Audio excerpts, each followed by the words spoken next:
Let's be real. Parenting is not easy, but you are not alone. Welcome to the Parent Prescription, a podcast where I will give you real, practical advice to help you navigate the ups and downs of raising healthy, happy children without losing your mind.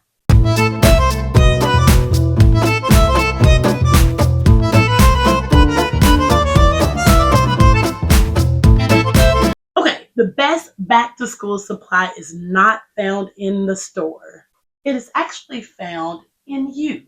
The way that you have the routine for your child, the schedule for your child, the preparation for your child to go back to school, all of those things are the best back to school supplies that you can give to your child. And so today I'm going to give you 5 tips about how to better prepare for school. It's coming, it's right around the corner.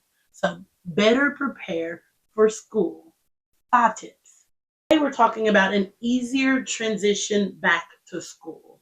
We all have to deal with it. The kids are not usually super excited about ending their summer break, but we have a few weeks, three to 4 weeks before we head back to school.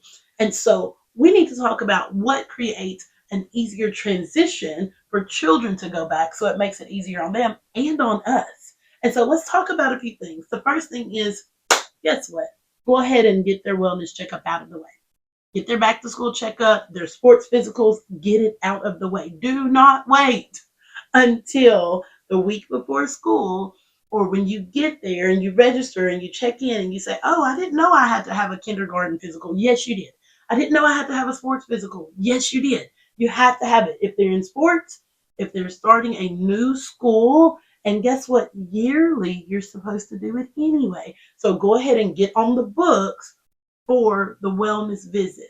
Okay. Now, when you call here, there will be space for available for the little ones, but for the older kids, it may be a little bit before I can get them in, and that's why I have the nurse practitioners here to help you. Either way, we want to get in so that we can go ahead and get that physical signed so that you're not struggling trying to get in and getting upset because, oh my goodness, we have to do this or they won't let us start athletics or band or cheer, et cetera, et cetera, et cetera. Okay. Or they won't let my kindergartner continue to go because we've been in school for 2 weeks and they said that she needs shots. We've got to stay on target for the wellness visits. That's the first tip. Go ahead and get it scheduled. Okay. Tip number 2, if there are vaccines due, you can actually do a shot only visit. If everything has been up to date, if you've been coming to your appointments, there should be no reason why you cannot schedule a shot only visit so that you can go ahead and get those out of the way. Don't wait until the last minute. That's what everybody's doing. Everybody forgets in the summer. And then when school comes, they want to rush and get in when that's what everybody's doing. So we can't get in 1,000 people in 1 week to try to get their shots taken care of. It's just not possible. And we may have a shot only clinic where we have one evening where we just knock out a lot of shots, but making sure that that's done, getting on the schedule for the wellness visit and the sports physical, those are important things to go ahead and knock out to make it less stressful. That's your routine. Those are your responsibilities to do, not the kids. Okay? Don't let the school harass you about shots. Don't let the school harass you about shots because they will. Okay. Number 3, go ahead and start thinking about the sleep schedule. Yes, I know it seems a little early. You want to just let them stay up late. I know at my house it's the same way. Stay up late, sleep in a little bit, but go ahead and start slowly shifting it up. If you have a night owl, like I do, I get it. It's summertime. Why not? But we don't want to wait until a few days before school starts back to say, okay, hey, it's 9 o'clock. Let's start getting back in the bed. And their whole schedule is off. They've been waking up late, staying up till whatever. Go ahead and slowly start shifting it up. It doesn't have to be from midnight to 9 o'clock, but we should be slowly, okay, 11 o'clock, okay, 10:30 for a few days, okay, 10 o'clock. Maybe the small changes they won't be able to notice. They probably will. But just explain that if we try to do it in a short time frame, it's going to be a little harder than if we go ahead and do it in increments and move it closer to the time that it's going to be when school starts. Sleep is important for children. If we have a good sleep routine and good sleep hygiene, meaning turn the devices off, then we will definitely have better days, better focus. And so go ahead and start thinking about those things now. At the same time, I'm going to throw this in. This wasn't part of the five, but go ahead and do a little bit of thinking, whether it's reading for 5 to 10 minutes and answering a few questions on what we read, or a little bit of writing, or just go ahead and get those brain wheels turning. We've been off for almost a month. It's time to get that started again. Okay? Yes. Okay, this one may be a little bit maybe easier, but the healthy habits that we have in school, where we have breakfast, lunch, and dinner, where we have a good sleep routine, where we're not doing as much screen time, where we're getting a little bit of physical activity during the day, those things that we try to do during the school year, yeah, it's time to start those things back. Now, some people are really good about it because they have baseball in the summer or soccer, and they stay active and they continue their breakfast in the morning because they have to go to daycare. Whatever it is. However, the routine before school starts back is important.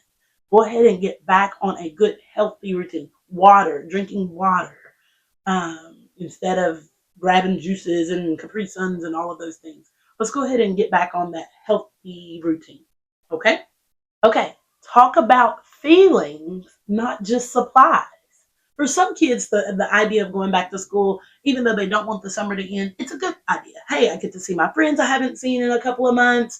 It's time to get back in the routine. Let's get those grades going. I get to be rewarded for my good job or my good behavior. So for some kids, it's a good thing. For some kids, it's nerve wracking. They're getting ready to start middle school and they're nervous, or they're going to kindergarten and they want to share that they're scared. And go ahead and go to the meet the teacher. If you know your child and you know that they're a little sensitive at the beginning of the year, or it takes them a little bit to warm up, anything, let them go to the meet the teacher. Let them go and look and see whose class they're in, and go, and whenever the doors open, let them go and take a look around, even if they've been at that environment, at that school.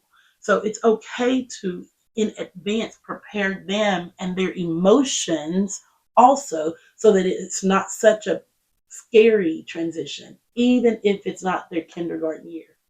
It's everybody's different, okay? All right. So the main thing to take from this is school's getting ready to start. We have to be proactive and show that our kids that a schedule matters, and that we are just as excited about school starting, just as ready for them to get on board. And we are supporting them in every way that we can. And we have to get our routine and our schedule on board so that it's not a rush, rush, rush, rush, crazy house right when school starts, because that affects their mood, their mentality, their focus. It affects them. And so we need to get it together. Before the children get it together, we have to get it together so that they know what's coming. So this is just 5 quick tips on an easier transition for your children to get ready for school. Pass this around, share it. Thank you for joining this podcast. I will see you next week.